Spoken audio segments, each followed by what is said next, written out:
எப்படி கொடூரமான முறையில் அவர் வந்து அவரை ஒரு இதில் போட்டு கட்டில் மாதிரி ஒன்றத்தில் போட்டு இரும்பு கம்பியை சுற்றி அவர் எரிச்சிருக்கிறாங்க தோட்டத்தில் வச்சு.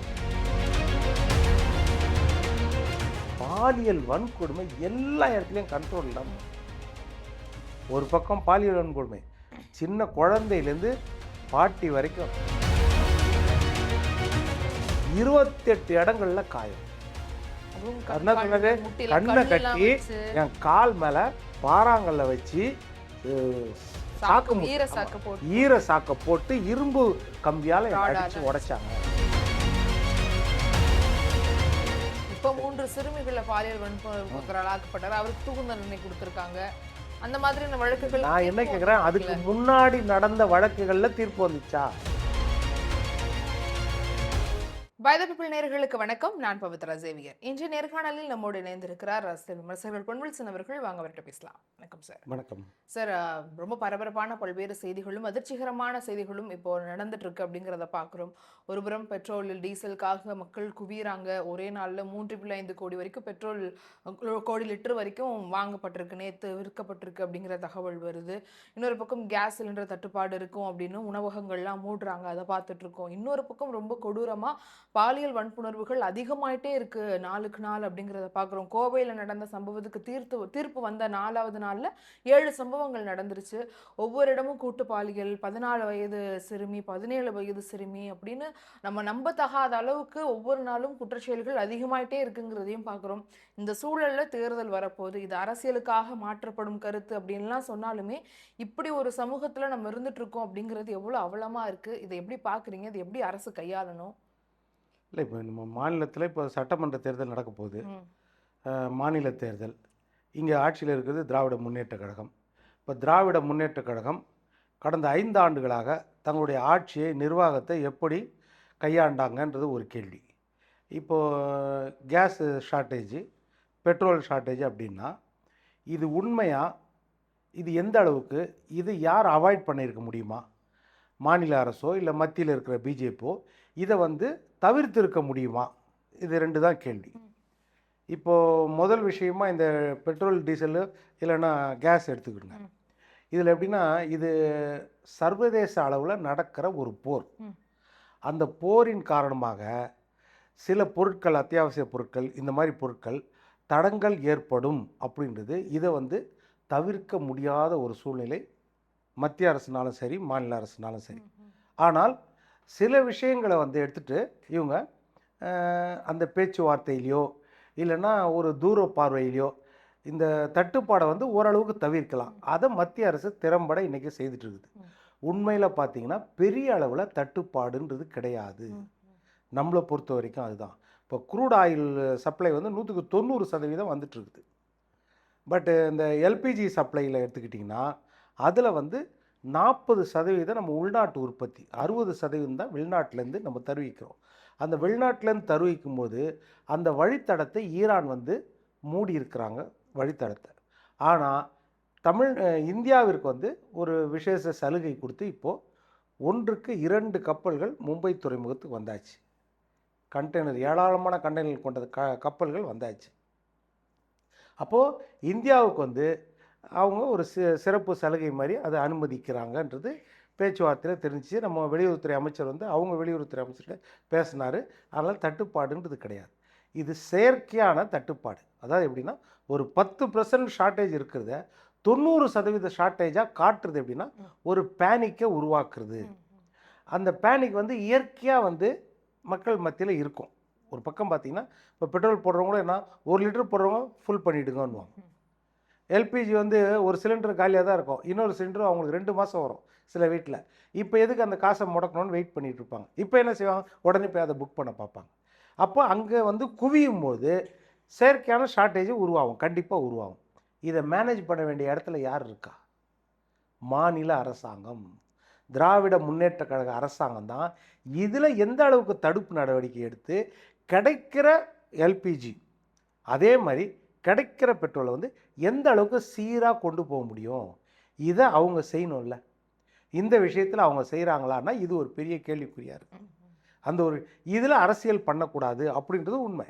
ஏன்னா சர்வதேச அளவில் நடக்கிற ஒரு விஷயம் இது. பாலியல் வன்கொடுமை எல்லா இடத்துலையும் கண்ட்ரோல் இல்லாமல், ஒரு பக்கம் பாலியல் வன்கொடுமை, சின்ன குழந்தையிலேருந்து பாட்டி வரைக்கும் வன்கொடுமை நடக்குது. இதுக்கு சட்டங்கள் கடுமையாக்கப்படணும், நீதிமன்றங்கள் அந்த மாதிரியான ஒரு தீர்ப்புகளை கொடுக்கணும். அப்பதான் இந்த பிரச்சனைகளுக்கு ஒரு தீர்வு வருமே தவிர, ஒரு அரசாங்கத்தை குறை சொல்றதுனால அதனால ஒரு தீர்வு வந்துடாது. எந்த அரசு வந்தாலும் இந்த மாதிரி குற்றங்கள் நடந்துகிட்டே தான் இருக்கு. இதற்கான முடிவுங்கிறது நம்ம சட்டம் ஒழுங்கை சரி பண்றதும், அரசாங்கம் நீதிமன்றம் இதுக்குன்னு ஒரு தனி தீர்மானம் கொண்டு வர்றதோ, தனி சட்டம் கொண்டு வர்றதோ தான் இருக்கும் அப்படிங்கிற மாதிரி சொல்றாங்கல்ல. சட்டம் அண்ணல் அம்பேத்கர் எழுதின சட்டத்துல எந்த குறையும் இல்லை. சட்டம் இருக்குது. அதற்கு அமல்படுத்த பிறகு வெள்ளைக்காரன் காலத்துலேருந்து ஐபிசி சட்டம், இப்போ பிஎன்எஸ் சட்டம், அதுவும் இருக்குது. சட்டங்கள், இந்த சட்டங்களை நீதிபதிகள் எப்படின்னா அவங்களுக்கு கடிவாளம் கட்டினது. நீங்கள் கொடுக்குற சாட்சிகள், நீங்கள் கொடுக்குற ஆதாரங்களை வச்சுட்டு, நீங்கள் கொடுக்குற டாக்குமெண்ட்ரி எவிடன்ஸை வச்சுட்டு, நீங்கள் நிறுத்துகிற குற்றவாளியை வச்சுட்டு தான் அவங்க தீர்ப்பு கொடுக்க முடியும். அவங்க சொந்தமாக தீர்ப்பு கொடுக்க முடியாது. சரியா? இப்போ இதை கொடுக்க வேண்டிய இடத்துல யார் இருக்கா? வழக்காட வேண்டிய இடத்துல யார் இருக்கா? காவல்துறை, அரசாங்கம், அரசு வழக்கறிஞர்கள், காவல்துறை வழக்கறிஞர்கள், இதெல்லாம் யார் கட்டுப்பாட்டில் வச்சுருக்கா? இப்போ அதுதானே. இப்போ ஒன்று வேணாம், இது நம்ம அண்ணா பல்கலைக்கழக பாலியல் வன்கொடுமை மாணவி ஞானசேகரன் பிடிச்சிங்களா? விசாரணை நடத்தி அவர் 500 நாளில் அவருக்கு தண்டனைங்க. ஆனால் யார் அந்த சாருன்னு கடைசி வரைக்கும் தெரில. அதற்கு மேலே கை நீளல. 500 நாளில் நாங்கள் தண்டனை வாங்கி கொடுத்துட்டோன்னீங்கள. அதற்கு முன்னாடியே நடந்தது தானே, ஒரு வருஷம் முன்னாடியே நடந்தது தானே அண்ணா நகர் சிறுமி 10 வயது சிறுமி பாலியல் வன்கொடுமை வழக்கு. அது முடிஞ்சிச்சா தீர்ப்பு? அது வந்துச்சா? அது ஏன் வரல? ஆம்ஸ்ட்ராங் கொலை வழக்கு, அது தீர்ப்பு வந்துச்சா? இப்போ 3 சிறுமிகளை பாலியல் வன்கொடுமையாக்கப்பட்டார், அவருக்கு தூக்கு தண்டனை கொடுத்துருக்காங்க. அந்த மாதிரியான வழக்குகள் நான் என்ன கேட்குறேன், அதுக்கு முன்னாடி நடந்த வழக்குகளில் தீர்ப்பு வந்துச்சா? அது ஏன் வரல? அப்போது எது ரொம்ப பேசு பொருளாக இருக்குதோ, எது ரொம்ப பிரச்சனை கொடுக்குதோ, எது ரொம்ப இக்கட்டை கொடுக்குதோ, அதுக்கு முதல்ல நீங்கள் வாதம் பண்ணி அந்த வழக்கை சீக்கிரம் எடுத்துகிட்டு வர சொல்லி அழுத்தம் கொடுத்து அடுத்த கட்டத்துக்கு நீங்கள் போயிடுறீங்க. அப்போ மற்ற வழக்குகள் சரி. இப்போ காங்கிரஸுடைய மாவட்ட தலைவர் நெல்லையில் ஜெயக்குமார் தன்சிங், அவர் கொலை வழக்கு என்ன ஆச்சு? எப்படி கொடூரமான முறையில் அவர் அவரை ஒரு இதில் போட்டு, கட்டில் மாதிரி ஒன்றத்தில் போட்டு இரும்பு கம்பியை சுற்றி அவர் எரிச்சிருக்கிறாங்க தோட்டத்தில் வச்சு. இன்றைக்கி வரைக்கும் என்ன ஆச்சு? அப்போ இந்த சட்டம் ஒழுங்கு எந்த அளவுக்கு இருக்குது? இன்னொரு பக்கம் பார்த்தீங்கன்னா கஸ்டடியல் டெத்து, காவல் நிலைய மரணங்கள். இவங்க எப்படி சமூக நீதி ஆட்சின்றாங்க? காவல் நிலைய மரணங்கள் எவ்வளோ தொடர்ந்து இன்றைக்கி பார்த்தீங்கன்னா 37 மரணங்கள் ஆயிடுது காவல் நிலையத்தில்.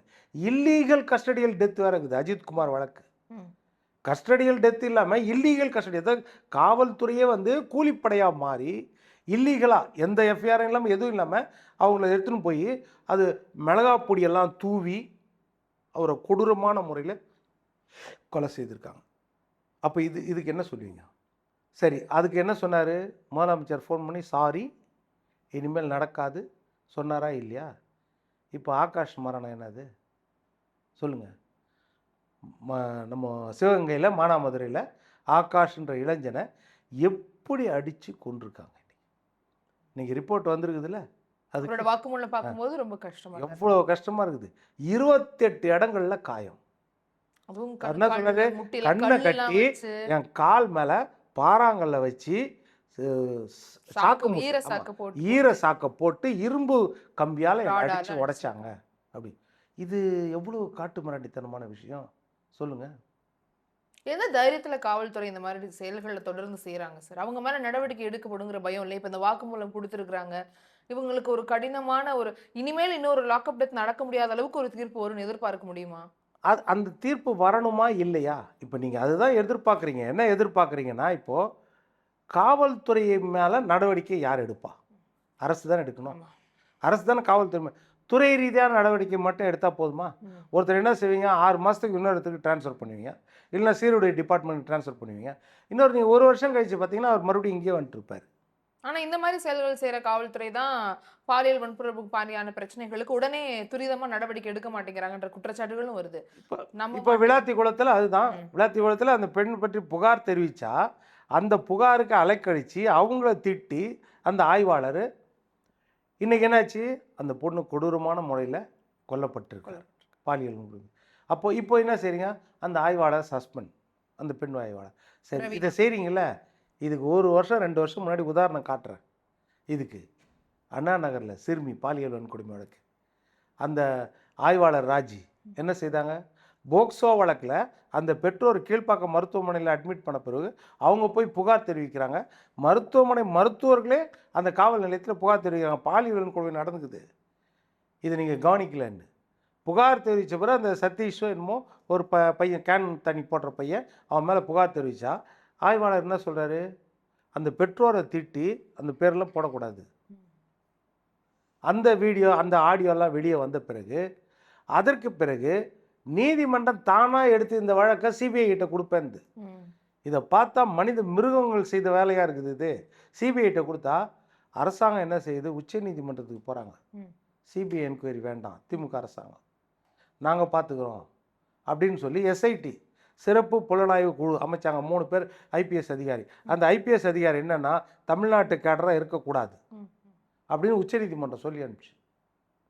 இப்போ அந்த தைரியம் தானே இப்போ அடுத்த இடத்துக்கு ஆய்வாளர் எப்படி இருக்காங்க. சரி இவ்வளோ வேணாம், உடனே அதிமுகன்னு அதிமுக காரணம் சொல்லுவீங்க. 2 விஷயந்தான் அதிமுக விஷயத்தில் சொல்லுவீங்க. ஒன்று ஸ்டெர்லைட்டை சொல்லுவீங்க, ஒன்று ஆனோடனே பொள்ளாச்சி சம்பவத்தை சொல்லுவீங்க. பொள்ளாச்சி சம்பவம் எடுத்திங்கன்னா 3வது நாளே எடப்பாடி பழனிசாமி ஐயா சிபிஐ என்கொயரி கொடுத்தாரு. 3வது நாளே கொடுத்தாரு. அங்கே அதிமுக அமைச்சர் மேலே ஒரு பழிச்சொல் வந்துச்சு, அவர் பிள்ளைங்கன்னு சொல்லி பழிச்சொல் வரும்போது அப்புறம் தான் வெளியே வந்துச்சு விஷயம் என்னென்னா, புகார் அவர்கிட்ட தெரிவிக்க வரும்போது அவர் தான் எஸ்பி கிட்ட போய் புகார் கொடுக்க சொல்லி அனுப்பியிருக்காரு அந்த பாதிக்கப்பட்ட பெண்களை. அந்த பாதிக்கப்பட்ட பெண்கள் சில பேர் வந்து புகார் கொடுக்க மாட்டேன்ட்டாங்க. அதுலேயும் அவங்களுக்கு உளவியல் ரீதியாக அவங்களுக்கு வந்து கவுன்சிலிங் பண்ணி ஏமா நீங்கள் கொடுத்தீங்கன்னா தான் நல்லதுன்னு மற்றவர்களை கொடுக்க வச்சாங்க புகார். இவ்வளவு அங்கே நடந்துச்சு. இதுக்கு மேலே அந்த அமைச்சர் மேலே பழிச்சொல் சொல்கிறாங்கன்னு ஐயா உதயநிதி இன்னைக்கு துணை முதலமைச்சராக இருக்காரு, அவர் மேலே 1 கோடி ரூபாய்க்கு நஷ்டஈடு வழக்கு போட்டார் அவர் அமைச்சர். வீணா என் பேரை சொல்கிறாருன்னு இன்றைக்கி வரைக்கும் உதயநிதி மேலே அந்த வழக்கு இருக்குது. இன்றைக்கி உதயநிதி அந்த மாதிரி பேச மாட்டார் அமைச்சர். வெறும் அரசியலுக்காக சீப்பாக இவங்க நடந்துக்கிறாங்க.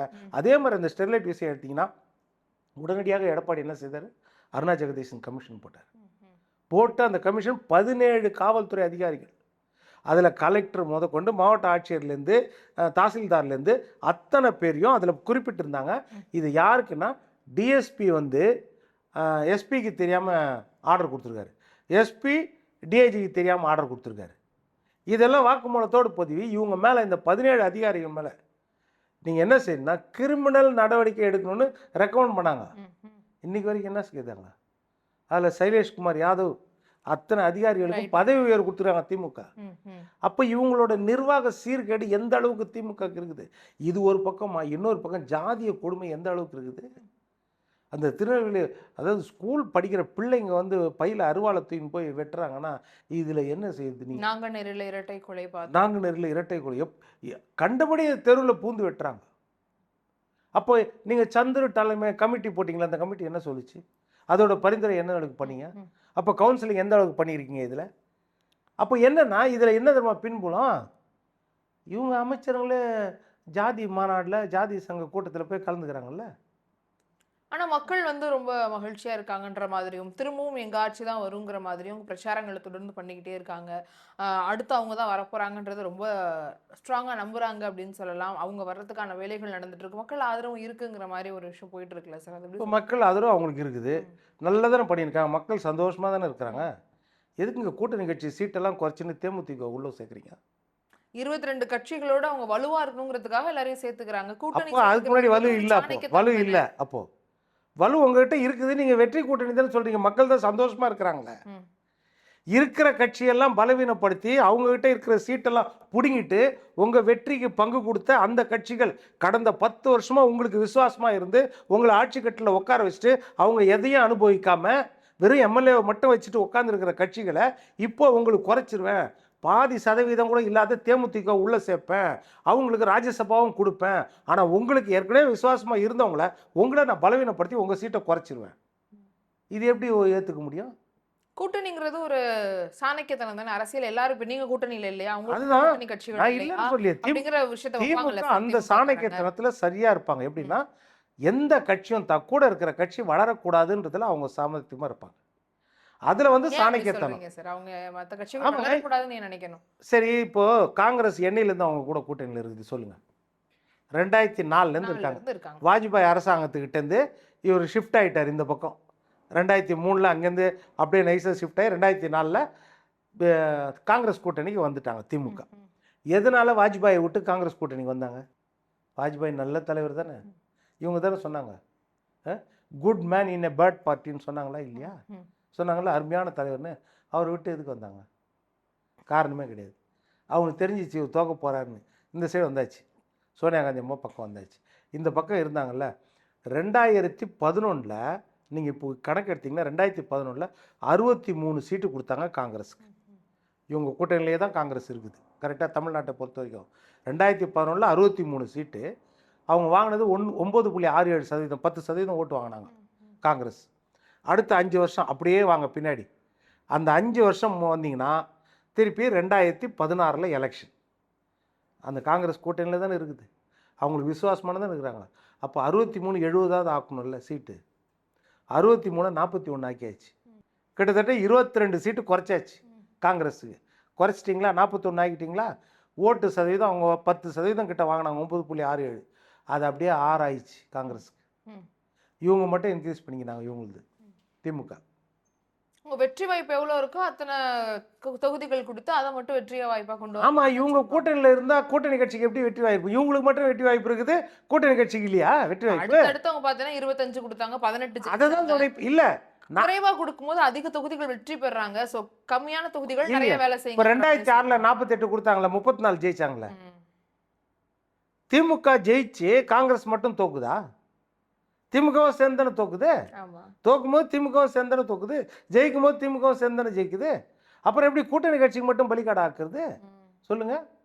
அதுக்கப்புறம் நீங்கள் சொல்கிற மாதிரி போய் 2011ல் 63, 2016ல் 41, 2021ல் அதே கூட்டணியில் அப்படியே விசுவாசமாக இருக்கிறாங்க. என் கூட விசுவாசமாக இருக்கிறீங்களா? உங்களை வளர விட மாட்டேன். 25 சீட்டு 25 சீட்டை கொடுத்துட்டு அவங்க சதவீதம் 4 ஆயிடுச்சு. 30%, 30%, 30% குறைச்சிட்டே வந்தாச்சு இல்லை? இந்த வாட்டி அவங்க 28 வாங்கியிருக்காங்களே சார், முன்னாடி விட கூட்டி தானே கொடுத்தாங்க. இப்போ இந்த வாட்டி என்னன்னா, ஒரு கட்சி புண்ணியம் கட்டிக்கிச்சு, தாவேக்கான்னு ஒரு கட்சி புண்ணியம் கட்டிக்கிச்சு. அந்த கட்சியை காமிச்சு ஒரு 3 சீட்டை கூட வாங்குறதுக்கு அவங்க பட்ட வேதனை. 72 நாள் மத்தியில் குழு அமைச்சு உட்காந்து காத்துன்னு இருந்து 30 நாளாக ஒரு போராட்டம் பண்ணி கடைசியாக இன்னைக்கு வரைக்கும் ராகுல் காந்தி அதுக்கு வாழ்த்து சொல்லியிருக்காரா? இல்ல. ஏன் சொல்லலை? அவர் ஏதோ அதிருப்தியில் இருக்காருங்க. அப்புறம் வேற என்ன? அதுதான் பார்க்குறோம். அப்போ யோசிச்சு பாருங்க. சரி, இன்னைக்கு தாவே நம்ம ஆனா அவங்க வேணான்ற முடிவும் எடுக்கல சார். அப்ப அவங்களுக்கு திமுக தேவைப்படுதுன்னு அவங்க நம்புறாங்க, அதனால அவங்க இருக்காங்க. இல்ல காங்கிரஸ் தேவைன்னு நம்புறாங்க. திமுக தேவைப்படுதுன்னு கிடையாது. திமுக வந்து பிஜேபி வந்துரும்னு ஒரு அச்சத்தை உண்டு பண்ணி பூச்சாண்டியை காமிச்சு கூட்டணி கட்சிகள்லாம் அடிமையாக வச்சிருக்கிறாங்க. இதுதான் உண்மை, வேற என்ன உண்மை? கவுன்சிலர் தேர்தல்னாலும் எல்லாம் சேர்த்து நீங்க கூட்டணியில சேர்த்துக்கிறீங்க அப்படின்னு டிடிவி தினகரன் வந்து சொல்லியிருக்காரு திமுகவை பார்த்து. அப்ப டிடிவி தினகரனுமே ஒரு கூட்டணியில போய் சேர்ந்தவர் தானே. அப்ப அவர் அதை சொல்லலாமாங்கிற காட்டங்களை அவங்க வைக்கிறது தவறு இல்லைல்ல. இப்போ டிடிவி தினகரன் எந்த கட்சி? அவர் அதிமுகவில் இருந்து அதிமுகவில் கருத்து வேறுபாடு ஏற்படும் போது வெளியேற்றப்பட்டு ஒரு போட்டி கட்சியாக உருவாக்கி வச்சிருந்தாரு. ஒவ்வொரு தடவையும் சொல்லுவார், அம்மாவின் சின்னம், எம்ஜிஆர் அவர்களின் சின்னம், அந்த கட்சி ஒரே இடத்துல இருக்கணும்னு. ஒரே கட்சிக்குள்ளே இல்லைனாலும் ஒரே கூட்டணியில் இன்றைக்கி இருக்கிறாங்க. அதுதான். ஆனால் அந்த பக்கம் நீங்கள் பார்த்தீங்கன்னா ஏற்கனவே விசுவாசமாக இருக்கிற கட்சிகள் அந்த கட்சியை பலிகடா ஆக்கி தேமுதிக உள்ளே சேர்க்கணும்னு என்ன அர்த்தம்? அது சொல்லுங்க. சரி, ஓகே சார். இப்போ அவங்க கூட்டணியில் எத்தனை பேர் வச்சிருக்காங்க, என்னமோ பேசுறாங்கன்றது ஒரு பக்கம் அதிமுகவும் தாவேகா கூட ஒரு பேச்சுவார்த்தை போயிட்டு இருக்கு. பாஜக முயற்சி பண்றாங்க, தாவேகா கூட இந்த கூட்டணியில வர்றதுக்கான வாய்ப்பு இருக்கு என்டிஏல அப்படிங்கிற பேச்சு போகுது. அது உண்மைதான். இல்லை இது இப்போ இந்த பேசு பொருளை இது யார் உருவாக்குறா? அதை தான் நீங்கள் டீப்பாக பார்க்கணும். இது யார் உருவாக்குறான்னு. தாவேகா கூட கூட்டணி வைக்க முடியுமா, இல்லை தாவேகா வர முடியுமானா ஒரு நேரம் அந்த பேச்சு இருந்துச்சு. ஒரு நேரம் என்ன இருந்துச்சுன்னா, ஆமாம், திமுகவுக்கு எதிர்ப்பு ஓட்டுகள் ஒன்றா இருக்கணுன்றதுக்காகத்தான் அந்த பேச்சு இருந்துச்சு. அதோடு அது முடிஞ்சு போச்சு. அதுக்கப்புறம் அந்த பேச்சே கிடையாது. அவங்க தனியாக அவங்க களத்தில் பார்க்குறாங்க. அவங்க வேட்பாளர்லாம் தேர்ந்தெடுத்துன்னு இருக்கிறாங்க. இவர் வந்து 193 94 இடத்துக்கு வந்து சட்டமன்ற தொகுதிக்கு எடப்பாடியார் பிரச்சாரத்துக்கு போயிட்டார். எடப்பாடியார் கூட்டணியும் விரிவுபடுத்திட்டார். முதல்ல பிஜேபி கூட கூட்டணி, அதற்கு பிறகு தமிழ் மாநில காங்கிரஸ், பாட்டாளி மக்கள் கட்சி, இன்றைக்கி பார்த்தீங்கன்னா அம்மா மக்கள் முன்னேற்ற கழகம், அதுக்கப்புறம் ஜான் பாண்டியன், ஏசி சண்முகம் கட்சி, பாரிவேந்தர் கட்சி, ஜெகன் கட்சி, ஜெகன்மூர்த்தி அவரது எல்லா கட்சியும் சேர்ந்துச்சு. இப்ப அவங்க வந்து திமுக கூட்டணியில வந்து யாருக்கு என்ன தொகுதிங்கிற கவுண்ட்டை சொல்ல ஆரம்பிச்சிட்டாங்க. இப்ப காங்கிரஸ்க்கு 28ங்கிறத சொல்லிட்டாங்க. அதே மாதிரி இப்போ ஒவ்வொரு கட்சிகளுக்கும் 3, 2 எத்தனை குடுக்குறாங்களோ அதை சொல்லிடுறாங்க வெளிப்படையா. ஒரு சார்ட் அவுட்க்கு வந்துட்டாங்கன்னு பார்க்க முடியுது. ஆனா அதிமுக அந்த மாதிரி யாருக்கு எவ்வளவு தொகுதிகள்ங்கிறத சொல்ல மாட்டேங்கிறாங்க. அப்ப தாவேக்கா வருதுன்னு சொல்றத நம்புற மாதிரி தானே இருக்கு. அதுக்காக கூட வெயிட் பண்ணலாம் அப்படிங்கிற ஒரு சந்தேகம் வருது இல்லையா? இப்போ தேமுதிக சொல்லிட்டாங்களா?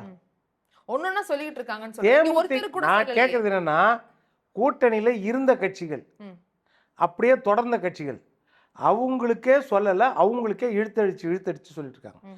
அதிமுக கூட்டணி புதுசாக உருவாகிருக்கிற கூட்டணி. அந்த கூட்டணியில் யாருமே கிடையாது கடந்த காலங்களில். எல்லாம் புதுசாக உருவாகிக்கிறது. அப்போ என்ன சொல்கிறாங்க அவங்க? இப்போ அந்த அதிமுக கூட்டணியில் யாராவது ஒருத்தர் சொல்லியிருக்காங்களா, நாங்கள் பேச்சுவார்த்தை கூப்பிட்டோம் ஆனால் அவங்க ரெடியாக இல்லைன்னு யாராவது ஒருத்தர் சொல்லியிருக்காங்களா? இல்லை இன்னும் எங்களுக்கு பேசலை, எங்களுக்கு நாங்கள் யோசிச்சுன்னுக்கிறோம், இன்னும் எங்களுக்கு கூடவே இல்லைன்னு யாராவது சொல்லியிருக்காங்க? எல்லாரும் என்ன சொல்கிறாங்க? எங்களுக்கு இப்போ அவசியம் இல்லை, நாங்கள் நிதானமாக பேசுவோம். Okay, right. ஒட்டுமொத்தமாக தானே சொல்கிறாங்க. அந்த ஒற்றுமையை வந்து இவங்களுக்கு பலவீனப்படுத்தணும். அதனால ஒரு பழிச்சொல்லுக்காக தாவேக்கா வருது, தாவேக்கா வருது, பவன் கல்யாண் பேசினாரு, அவரு பேசினார், இதெல்லாம் எல்லாமே. நயனார் நாகேந்திரன் என்ன சொன்னார்? இதன் பேர் என்ன சொன்னார்? ரூமர். தமிழில் இதோட அர்த்தம் வந்து புரளி சொன்னாரா? வதந்தி சொன்னாரா? எடப்பாடி பழனிசாமி சொல்லிட்டாரா? அந்த மாதிரி எந்த பேச்சும் கிடையாது. அந்த மாதிரி பேச்சே கிடையாது. அவங்களும் சொல்லிட்டாங்க. இந்த பேச்சு ஏன் வந்துட்டு இருக்குன்னா, திமுக கூட்டணி பலவீனமா இருக்குது. இப்போ திமுக கூட்டணியில் இப்போ சரி ஒண்ணு வேணாமா, பிஜேபி வரக்கூடாதுன்னு எந்த கட்சிமா இந்தியாலேயே நினைக்கும்? முதன்மை கட்சி அது. எங்கேயுமே பிஜேபி இருக்கக்கூடாது, இங்கே இல்லை காஷ்மீரில் கூட இருக்கக்கூடாது அப்படின்னு எந்த கட்சி நினைக்கும்? காங்கிரஸ் தான் நினைக்கும். முதல் இடத்துல காங்கிரஸ் தானே இருக்கும். அவங்க தானே இருப்பாங்க. பிஜேபிக்கு எதிராக இருக்கணும்னு சொல்லிட்டு தான் நாங்கள் எல்லாம் ஒன்றா இருக்கிறோம் அப்படின்னு தானே திமுக சொல்லுது. இல்லைன்னா பிஜேபி வந்துடும் அப்படி தானே சொல்லுது. அப்போ பிஜேபி வரக்கூடாதுன்னு நினைக்கிற முதல் கட்சி காங்கிரஸே எதுக்கு திமுக கூட இவ்வளோ நாள் சண்டை போட்டுருந்தாங்க? எதுக்கு தாவேக்கு ஆப்ஷன் எப்படி வச்சிருந்தாங்க? அப்போ அவங்க இதை தாண்டி சில விஷயங்கள் என்னன்னா, பிஜேபி வரக்கூடாது, ஆனா தன்மானம் அதை விட பெருசு, கட்சி வளர்ச்சி அதை விட பெருசு, அடிமைத்தனம் அதை விட மோசமானது. அதை யோசிக்கிறதால் தான் திமுக கொஞ்சம் கொஞ்சமா நம்மளை அடிமைப்படுத்தி இல்லாத ஆக்குறாங்க. 67 நம்ம விட்டதை காங்கிரஸ் அடிமைப்படுத்துறாங்கன்னு சொல்றீங்களா? நிச்சயமா. சரி, அவங்க சண்டை போட்டு வாங்கியிருக்காங்க, பேச்சுவார்த்தை நடத்தியிருக்காங்க, எல்லா கூட்டணிகளிலும் இருக்கிற ஒரு சலசலப்பு தான் வந்து இப்போ வந்து திரும்பவும் சமரசத்துக்கு வந்திருக்குன்னு எடுத்துக்கலான்னு பார்க்குறேன். சமரசம் வந்துக்கிறதுனா இன்னைக்கு வரைக்கும் ராகுல் காந்தி சொல்லியே. ராகுல் காந்தி தானே அந்த கட்சியோட உச்சபட்ச தலைவர். இப்போ நீங்கள் சட்டப்பூர்வமாக பார்த்து தலைவர், அதாவது சட்டப்பூர்வமாக, அதாவது இப்போ நம்ம ரஜினி சொன்ன மாதிரி தான், மாப்பிள்ளை அவர் தான், அவர் போட்டுங்கிற சட்டை எதுன்ற மாதிரி தான். மாப்பிள்ளை வந்து நம்ம கார்கே தான், ஆனா சட்டம் வந்து ராகுல் தான். எல்லா கட்சியும் அப்படிதான். அவருக்கு அனுமதி இல்லாம இந்த கூட்டணி முடிவாயிருக்காது இல்லையா? முடிவாயிருக்காது இல்ல. அனுமதி கொடுத்துருக்காருல்ல. அனுமதி கொடுத்தவர் ஏங்க அதுக்கு பாராட்டுற? அப்ப அவரை மீறி நடந்திருக்குதுன்னு அர்த்தம் இருக்குதா இல்லையா? அவருடைய ஒப்புதல் இல்லாம எதிர்ப்போ அவருடைய சகிப்புத்தன்மையோட நடந்திருக்குதுன்னு தானே அர்த்தம். சார், ஆனா அவர் எதிர்ப்போ அதிருப்தியோ தெரிவிக்கலையே. எனக்கு இதுல ஒரு விருப்பம் இல்லை, இல்ல என்ன அதிருப்தியின் சார்பும் நடந்திருக்கு அப்படின்னு. இன்னும் காங்கிரஸ்ல வந்து உங்களுக்கு ஒரு பிறந்தநாள் விழா, உங்க அப்பா வந்து ஒரு பக்கம் நிக்கிறாரு, ஏன் உங்க அப்பா உங்களை பாராட்டலன்னா இல்ல என்ன அதிருப்தியும் தெரிவிக்கலன்னு சொல்லுவீங்களா? அவர் வெளியே சொல்லாம ஒரு சந்தோஷமான விஷயம் நடந்திருக்குது, ஒரு இணைப்பு நடந்திருக்குது, நம்ம முதலமைச்சர் எப்படி சொல்றாரு? முடிச்சிட்டேன் சொல்றாரா இல்லையா? எதர்ச்சியா கை காமிச்சேன்னு சொன்னார் இன்னொரு மேடையில பேசும்போது. இதெல்லாம் அதுதான், எல்லாம் முடிச்சிட்டோன்னு சொன்னாரா இல்லையா?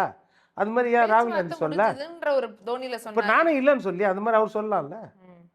ராகுல் காந்தி இது வரைக்கும் சொல்லி அமெரிக்கால போய் சைக்கிள் ஓட்டுறாரு யாரு? ஸ்டாலின். இவரு ட்விட்டர் போடுறாரு. என்ன போடுறாரு ராகுல் காந்தி? சகோதரனே, பிரதர், சென்னையில் நானும் நீங்களும் சைக்கிள் ஓட்டலாம்ல போடுறாருல்ல. இன்னைக்கு ஏமா போடல? இப்ப அந்த இணக்கத்துல ஒரு சுணக்கம் இருக்குன்னு அந்த எடுத்துக்கலாமா? பிரதர்ன்ற வார்த்தை இப்போ ஏன் வரல? இவருக்கு பிறந்தநாள் வாழ்த்து சொல்லும்போது கூட டிப்ளமேட்டிக்காக சொல்கிறாருல, பாகிஸ்தான் கூட ஒப்பந்தம் போடுற மாதிரி. சொல்லுங்க, ஆனா பிறந்தநாள் ஏன் வாழ்த்து அதில் அந்த சொன்னார்ல. பிரதர் இல்லை? ரைட். ஆ எல்லாம் நம்ம என்னதான் பூசி முழுகி பூசணிக்காவை மறைச்சாலும் வெளியே தெரியும், அது வேற விஷயம். ஏன்னா கீழே வரைக்கும் அந்த ஓட்டு கன்வர்ஷன் இருக்காது. ஏன்னா பெரிய அதிருப்தி அவங்களுக்கு இருக்குது. நம்மளே காங்கிரஸ் பலவீனப்படுத்துது, இது திமுக பலவீனப்படுத்துது, ஆட்சி அதிகாரத்தில் பங்கு கொடுக்க மாட்டேன்றாங்க, மத்தியில் மட்டும் பங்கு வாங்கிக்கிறாங்க, இங்கே ஒரு 2 அமைச்சர் இருந்தால் கோச்சிக்குவாங்களான்றாங்க. ஏன்னா காங்கிரஸுக்கு அந்த தகுதி இருக்குது. நீங்கள் மைனாரிட்டி அரசாங்கம் நடத்தும் போது கூட உங்களுக்கு 34 எம்பியோட எம்எல்ஏவோட காங்கிரஸ் ஆதரிச்சது. அதனால் அதை கேட்குறாங்க. இன்னொரு பக்கம் விடுதலை சிறுத்தைகள், விடுதலை சிறுத்தைகளுக்கு இன்னைக்கு வரைக்கும் அறிவிச்சிட்டாங்களா? இல்ல. ஏன் அறிவிக்கல? பேச்சுவார்த்தை கம்யூனிஸ்டுகள் 3ஆவது தடவை பேசுறாங்க. அவங்க அதிருப்தியில இருக்கிறாங்க. அதனால 3வது தடவை இருக்குதுல்ல, பேச்சுவார்த்தை. தெரியுதுல்ல. நம்ம அதாவது புதிய கட்சிகள் அதிருப்தியில் இருந்தால் பரவாயில்ல. இப்போ அதிமுக கூட்டணியில் அதிருப்தியில் இருக்கலாம். ஏனென்றால் தனித்தனியாக கட்சி இருந்து அவங்கவுங்க கட்சியை வளர்த்துருக்காங்க. இப்போ உரிமையோடு கேட்பாங்க. இதில் அதிருப்தி இருந்தால் லாஜிக்கு. ஏங்க இதில் எல்லாமே 10 வருஷம் 15 வருஷம் வெற்றி கூட்டணிங்க. இதில் எப்படி அதிருப்தி வரும்? ஏன் வருது அப்போ சொல்லுங்க. இப்போ இதில் அதிருப்தி வரக்கூடாதுல்ல. 234 தொகுதி, 234 தொகுதி எல்லாருக்கும் பிரித்து கொடுத்துருக்கீங்க. போன தடவையும் கொடுத்துருக்கீங்க, அதுக்கு முந்தினையும் கொடுத்துருக்கீங்க. இந்த தடவை நான் எனக்கு கூட 10 தொகுதி கேட்குறேன்னா 2 விஷயந்தான் இருக்கணும். ஒன்று, நான் பலமாயிட்டேன், யாரோ ஒருத்தர் பலவீனம் ஆயிட்டாங்க கட்சி கூட்டணியில். அதான அர்த்தம். எக்ஸிஸ்டிங் கூட்டணிக்குள்ள ஒருத்தர் கூடுதல் தொகுதியை கேட்குறாங்கன்னா ஒன்று அவங்க பலமாயிட்டாங்கன்னு சொல்லணும், இல்லைன்னா இன்னொரு கட்சி அவங்ககிட்ட இருந்து வாங்கி தானே கொடுக்கணும். இது ஒன்று. இல்லைன்னா இன்னொன்று வார்த்தை என்னன்னா, போன முறை எங்களை ஏமாத்திட்டீங்க, எங்கள் சக்தியை விட குறைவாக கொடுத்துட்டீங்க. இதுதான் லாஜிக்கு, இதுதானே உண்மையான லாஜிக்கு. ஒரு எக்ஸிஸ்டிங் கூட்டணிக்குள்ள கூட சீட்டு கேட்குறாங்கன்னா, இப்போ தேமுதிக வரலன்னு வச்சுக்கோங்க, தேமுதிக வரலன்னா கூட கூட சீட்டு தானே கேட்குறாங்க. கூட சீட்டு கேட்குறாங்கன்னா ஒன்று, நாங்கள் பலமாயிட்டோம், நீங்கள் பலவீனம் ஆயிட்டீங்கன்னு யாருன்னா சொல்லணும். அது நடைமுறையில் சொல்ல முடியாது. ஆனால் இன்னொன்று லாஜிக் உண்மையில் ஏற்றுக்கூடியது என்னென்னா, கடந்த முறை சகிப்புத்தன்மையோடு ஏற்றுக்கணும். எங்களுக்கு எங்கள் செல்வாக்குக்கு எங்களை சக்தியை விட குறைச்சி நீங்கள் கொடுத்தீங்க, அடுத்தோட அட்ஜஸ்ட் பண்ணிக்கலான்னு சொன்னீங்க. ஆனால் ஒவ்வொருத்தரையும் அட்ஜஸ்ட் பண்ண மாட்டீங்க. 2019 9 சீட்டை கொடுத்து நாடாளுமன்ற தேர்தலில் காங்கிரஸ் எதிர்கட்சியாக கூட வர முடியாத சூழ்நிலை உருவாக்குனீங்க. சரி, 2024 கூட கொடுப்பீங்கன்னு பார்த்தா அதே 9 தொகுதியை கொடுத்தீங்க. கரெக்டா? இப்போ அதுக்கு என்ன பதில் சொல்லுவீங்க? அதே மாதிரி தான் 2021 வச்சுட்டு நீங்கள் என்ன செய்றீங்க, 2024 25 கொடுத்ததையும் நீங்கள் வெப்சைட்லலாம் என்ன போடுறீங்க, உங்கள் வலைதளத்தில் என்ன போடுறீங்க, பீகாரில் தோத்துட்டாங்க காங்கிரஸ், அதனால இவங்களுக்கு 10 சீட்டே அதிகம்தான், 9 கொடுக்கலாம் போட்டிங்களா இல்லையா? அப்போ அப்போ அவங்க அவங்க முடிச்சுக்கினாங்க. நீ இந்த 25க்கே நீங்கள் கதை விடுவீங்கன்னு தெரியும், அதனால தான் அவங்க எங்களுக்கு 41 கொடு, போன தடவை 41 கொடுத்தீங்கல்ல, அதே கொடுன்னாங்க. அந்த 3 சீட்டு வாங்குறது எவ்வளோ கஷ்டப்பட்டாங்க. அப்போ இதில் பேச்சுவார்த்தையிலே இல்லாத தலைவர்கள்லாம் வந்தாங்கல்ல. இப்போ ராகுல் காந்தி ஒரு குழு அமைச்சார், கிரீஷ் தொடங்கும் தலைமையில் தானே குழு, அந்த குழு தானே பேச்சுவார்த்தை நடத்தணும். அந்த குழுவை விட்டுட்டு வேணுகோபால் வந்து தலைவரை பார்க்குறாரு, கனிமொழி அம்மா போய் ராகுலை பார்க்குறாங்க. இதையெல்லாம் மீறி சீன்லேயே இல்லாத சிதம்பரம் வந்து முடிச்சு வைக்கிறார். அப்போ அதில் இருந்து எவ்வளோ முரண்பாடுகள் நீங்கள் பார்த்தீங்க. இதெல்லாம் ஒரு பக்கம். இந்த கூட்டணியெல்லாம் வந்து பெரிய பாதிப்பையோ ஆதாயத்தையோ பெருசாக ஏற்படுத்தாது. ஆனால் திமுகவின் ஆட்சியின் அலங்கோலங்கள் தான் இந்த தேர்தலில் ரிசல்ட்டாக வரும். 4 வருஷத்தில் எடப்பாடியார் செய்த சாதனைகள் அவர் ஆட்சி அப்போ, அது இன்னைக்கு மக்கள் கண் முன்னால் வந்து நிற்கிது. ஓகே சார், பார்க்கலாம் சார். கண்டிப்பாக இவ்வளோ நேரம் நிறைய விஷயங்கள் நீங்கள் பகிர்ந்துக்கிட்டீங்க. பார்க்கலாம் இந்த கூட்டணிகள் வெற்றி கூட்டணியாக மாறுதா, இல்லை ஒரு தோல்வி கூட்டணியாக மாறுதா, இல்லை உள்ளே சலசலப்புகள் வந்து பிரச்சனைகள் மூலியமாக இது ஒரு என்ன முடிவுக்கு போகுதுன்னு இன்னும் சில நாட்களில் தெரிஞ்சிடும். தேதியும் ரொம்ப விரைவிலேயே அறிவிக்க போகிறாங்கன்ற தகவல்கள் வந்திருக்கு. இவ்வளோ நேரம் நிறைய விஷயங்கள் எங்ககிட்ட பகிர்ந்துக்கிட்டீங்க. அதுக்காக உங்களோட நேரத்துக்காகவும் உங்களுடைய கருத்துக்களுக்காகவும் ரொம்ப நன்றி சார். நன்றிம்மா.